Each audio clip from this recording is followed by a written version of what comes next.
When it comes to our industry, too many men and women give too much away for free that's just the expectation.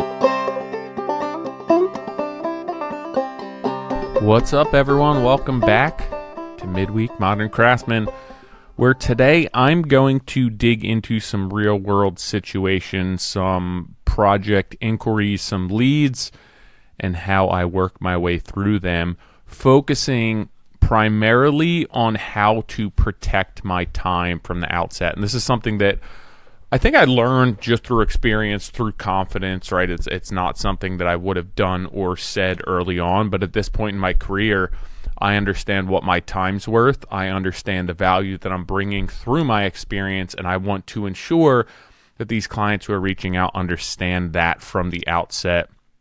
So I need to delicately set the tone, and I'm going to walk you through how I do that based on a couple of different scenarios.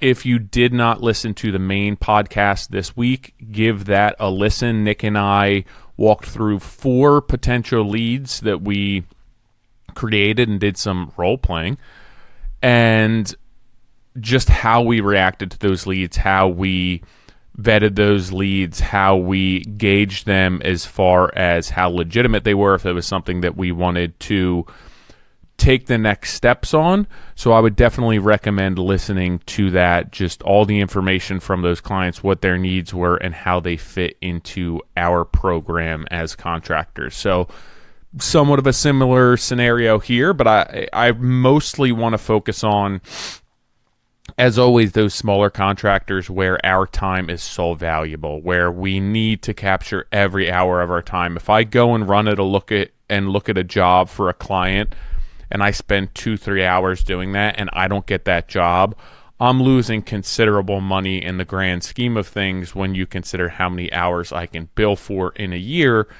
being a smaller business. So those hours, capturing those hours, whether it's through an overhead or like what I do, just a fee up front, is so important to me and really changed a lot of the profitability and the success and the viability and sustainability of my business, because I'm now getting paid for time that I never got paid for before. One thing I want to address when you are trying to preserve and protect your time is this has to start from the outset. It has to start from the initial lead inquiry, right? So I had a couple of jobs recently, or potential leads recently, that were referrals, and some from a contractor, some from other clients, one from a designer. So these are quality leads. They're vetted leads. They're coming from people who I work with a lot and understand who I do, and I understand how they're selling me, and they're selling me as a high value service that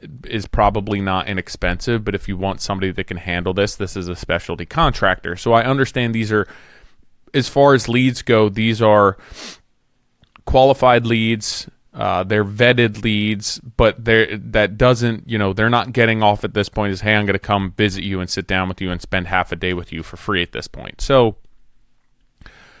I need, and you all need, to begin to set the tone from the beginning. You have to understand how much time you are willing to concede, what point, what stage of the job, what stage of the lead this is, to understand how to protect your time. So these clients, whether they're vetted leads or not, or potential clients, they're expressing an interest in this project, an interest in me, but really it's not much more than that. Yes, we have a mutual acquaintance. Yes, it's a vetted lead, it's a qualified lead, but there's just an expression of interest right now. There's not much more than that. I don't know if they're talking to 7 other people, 10 other people, no other people.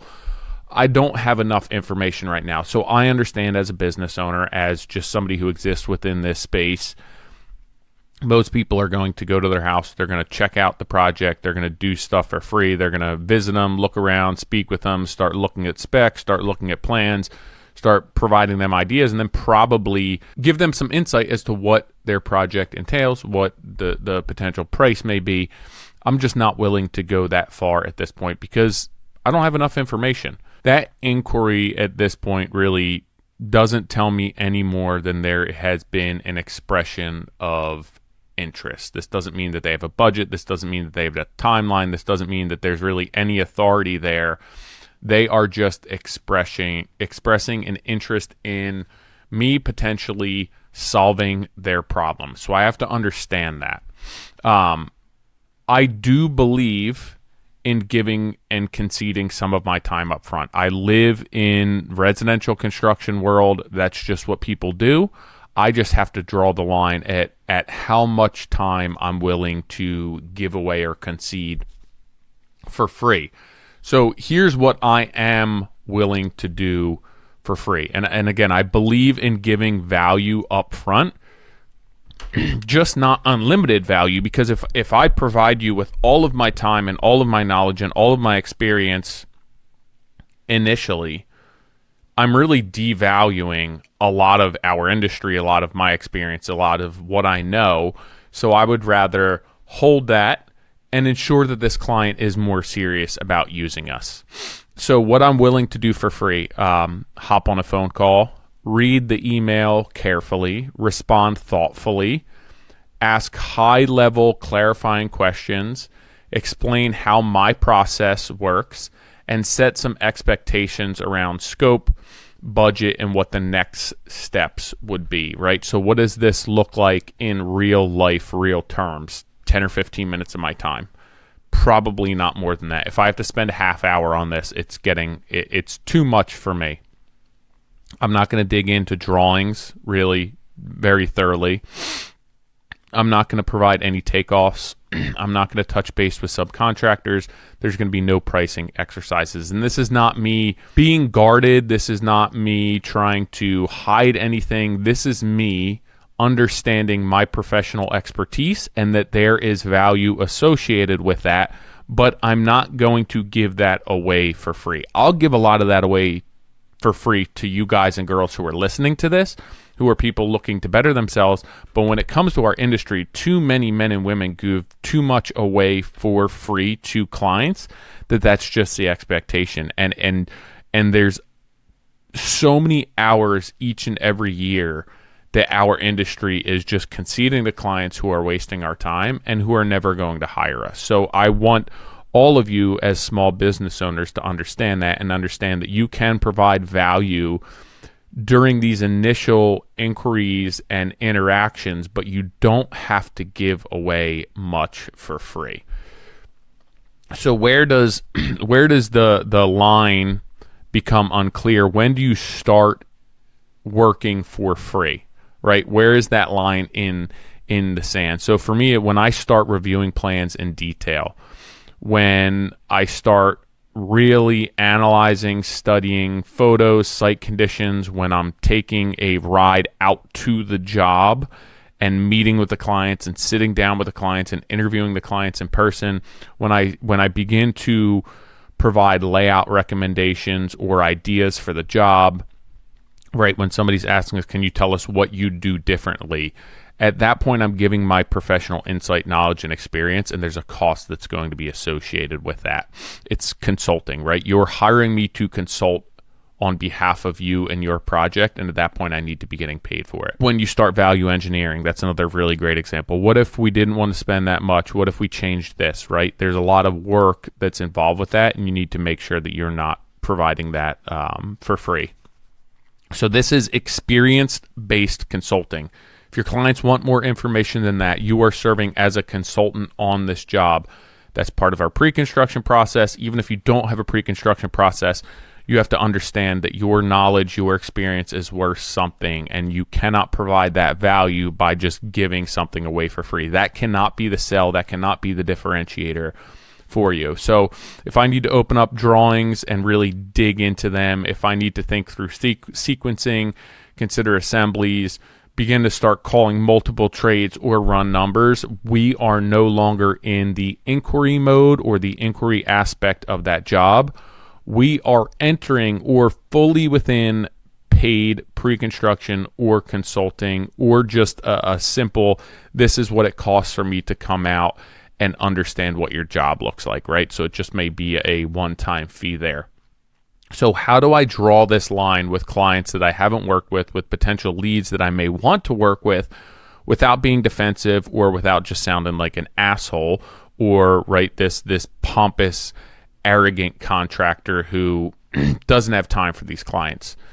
So you have to understand, you have to differentiate between the emotional side of things and the procedural side of things, right? If I start telling them I have to protect my time, right, all the reasons that we're actually doing this emotionally, that we work too much for free, that there's not a ton of money in this industry, that I have a family to feed, all of those things are emotional responses to this.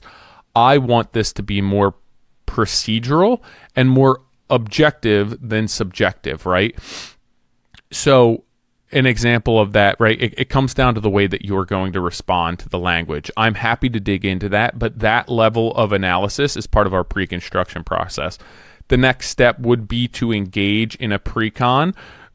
Whatever level you may need, we'll have to understand that better in order to sign you into that pre-construction, but that allows us to work through this project thoroughly and accurately. I'm not justifying what I'm doing. I'm not apologizing that this is the way that I work.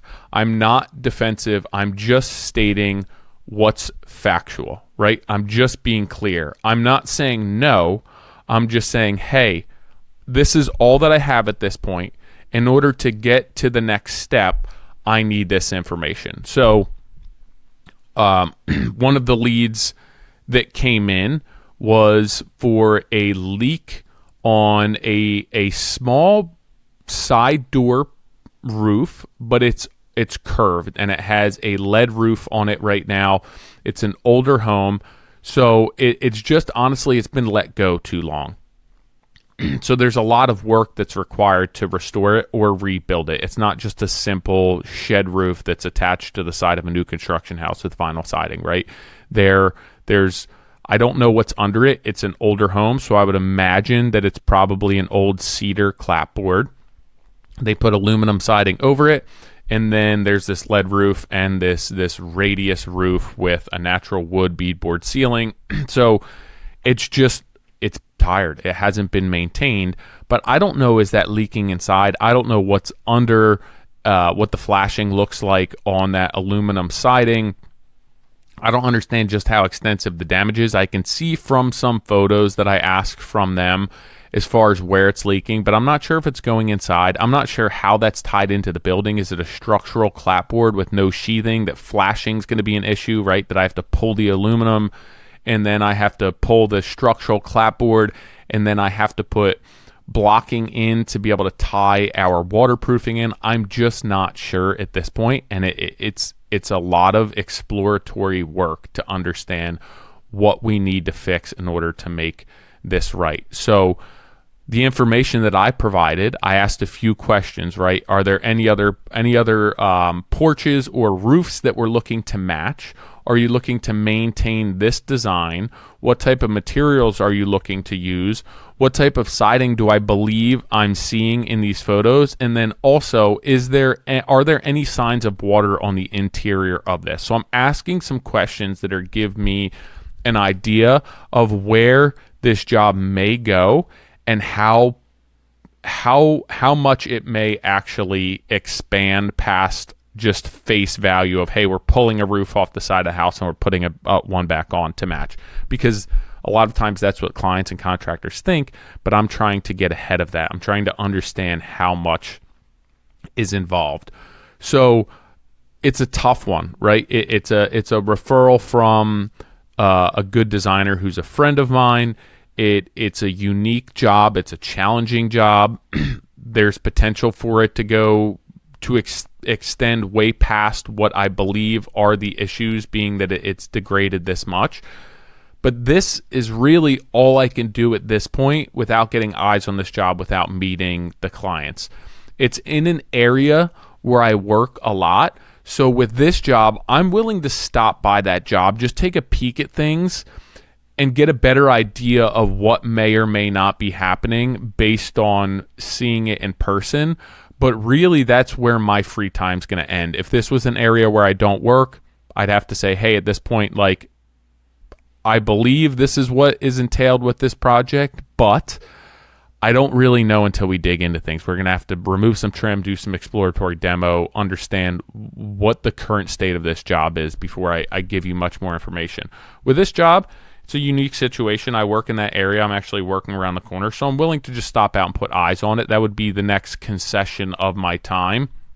That might be a lunch break, right? It might be a coffee break. It might be before or after work where it's not really costing me much time.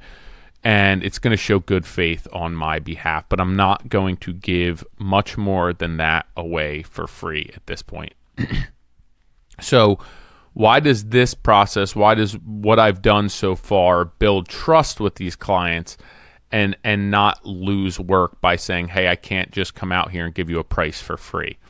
So it may feel counterintuitive, but it's really critical to my process. So I want my clients and potential clients to respect our boundaries. I want them to understand our expertise, and I want them to pay for our professional time.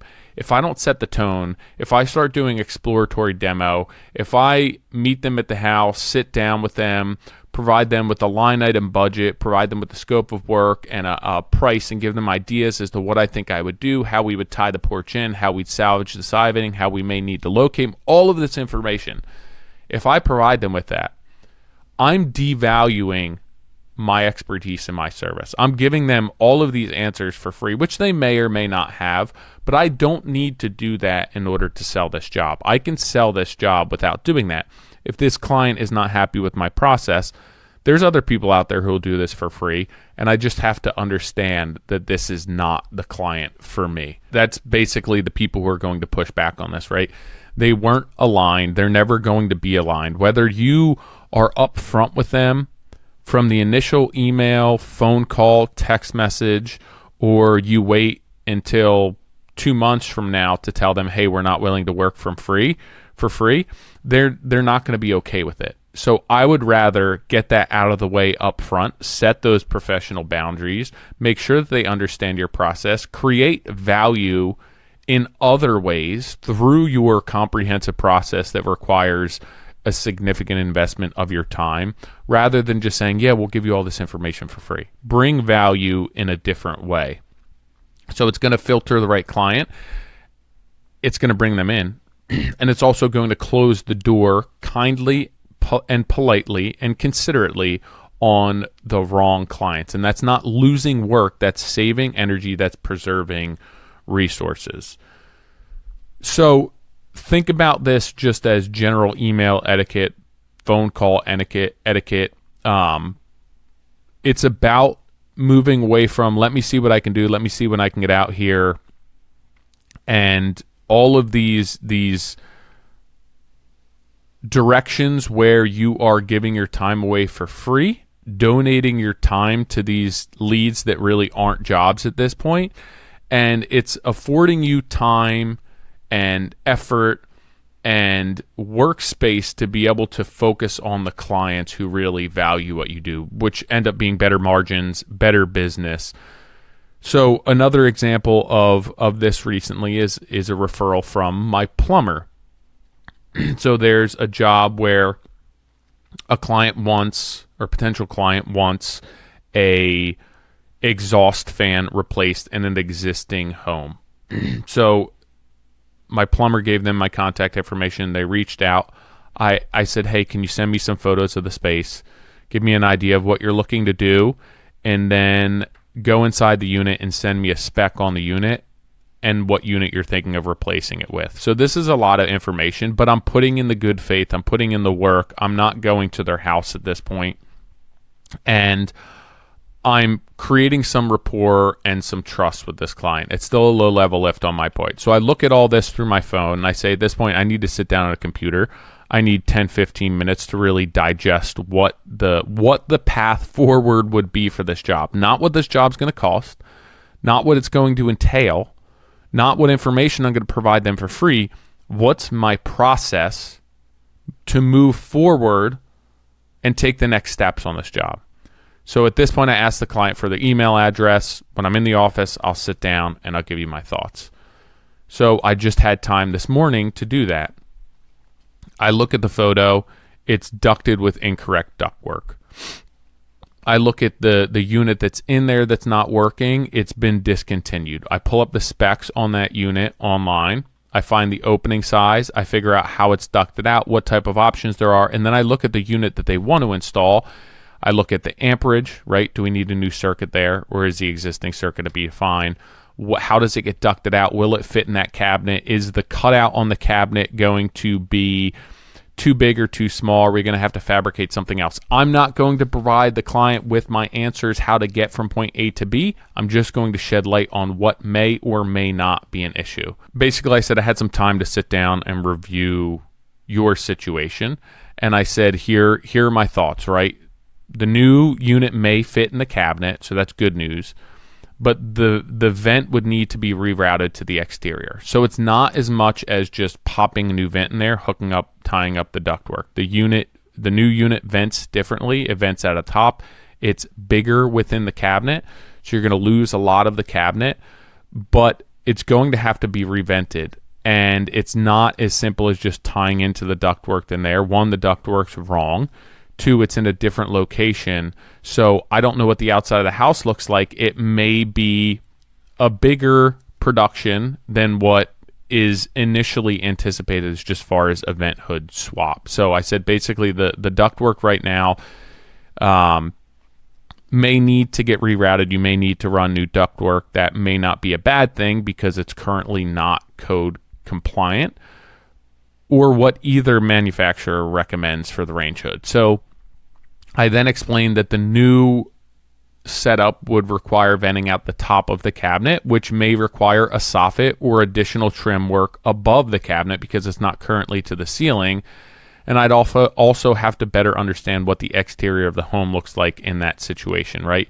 Is it currently ducted to the side because there's a roof intersecting on the outside? I don't know, but I'm going to at least mention that, right? I'm walking my way through this. I'm not giving too much information, just my thoughts on this project at this point. Lastly, the existing fan and the new range hood have a similar electrical load, but I'd have to confirm what's on that circuit, if I would feel more comfortable getting the electrician to run a new circuit, what the deal is there. So just, again, something to plant the seed that I'm not sure if the electrical is sufficient right now. They appear to be an even swap, so I would be okay with just hooking it up to the existing circuit because that's been working. But if there's an issue, I at least want to say, hey, this is what we're planning on, but when I assess things, we may need an independent circuit for this, just like you do with a kitchen renovation when you're bringing it up to code. This is a remodel, so it's slightly different, but I just want to at least plant that seed.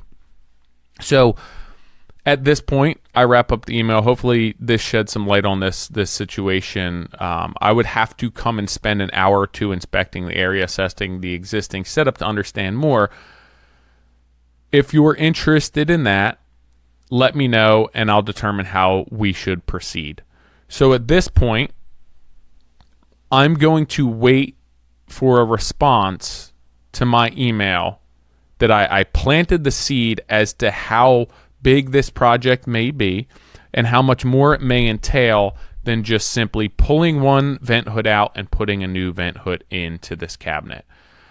I planted the seed that this, right? Somebody may think this is me coming in a couple hours, it's done. This is not. This is a day or two job. It could be more if we have to put a soffit above it to duct this out. There's other options, right, which I mentioned. I guess I didn't mention that in this, but I said your other option is to get a recirculating kit, but I'm not sure how keen you are on that. If they're going to remodel the kitchen down the road, buy the recirculating kit, put this in, live with it as is, and then when you go to do your kitchen, duct it properly instead of paying twice at this point, when it may move, when you're going to be opening the walls up anyway, when it's a lot simpler, a lot easier. Just abandon the existing ductwork. Wait until you remodel your kitchen, pay the extra money for the recirculating kit, and live with it as is. So these are all my options at this point, and this is all I can give away for free. This is it. This is where I draw the line at this point. I give them all the information, and I say the next part of the process would be to come spend an hour or two inspecting the area and assessing the existing setup. That will come with a fee. At this point, I'm going to wait on the response to then lead into what that fee would look like. Because right now, I don't know what they're going to say. They may respond, hey, somebody said that they can swap this out with this unit and it's no problem. I'm not going to convince them that that's not the right move and that it can't be done. If that's the case, that's the case. Go that route. It's a lot of work for me.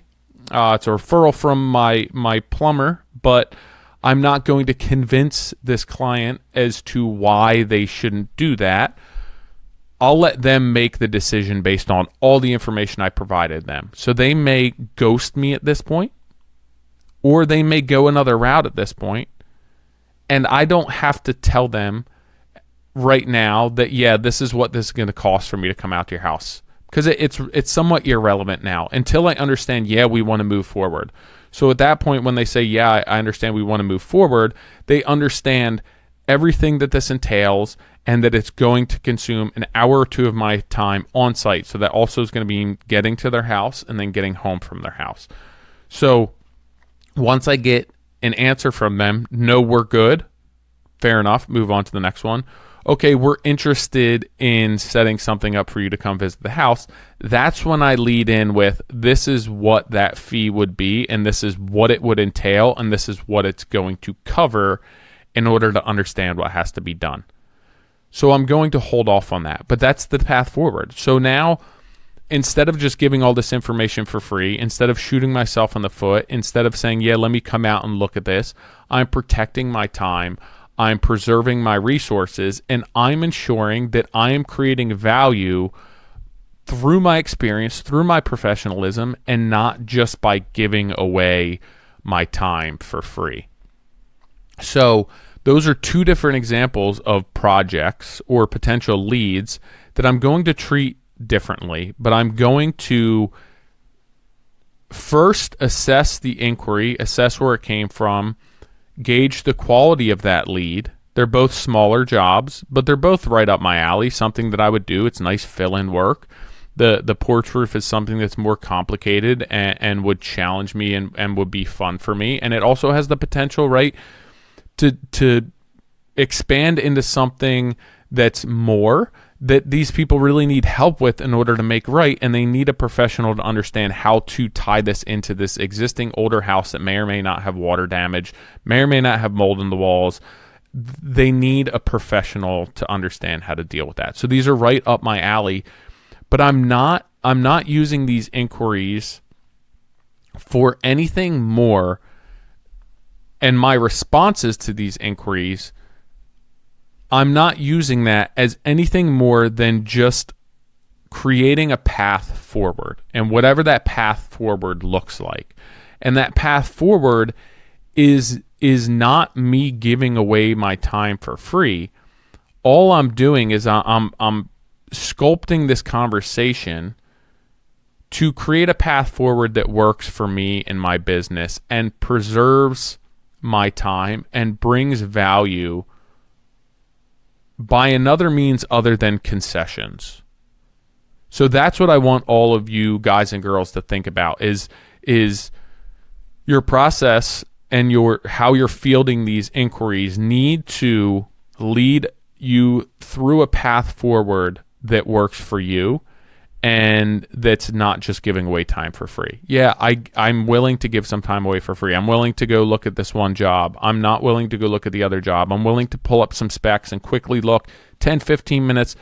Yep, this will work. I didn't dig into what size ductwork do I need, what type of elbows, what linear foot run. No, I just looked at where the ductwork comes out, what size it needs, what's existing. No, that's not going to work. I don't know what's on the outside of the house.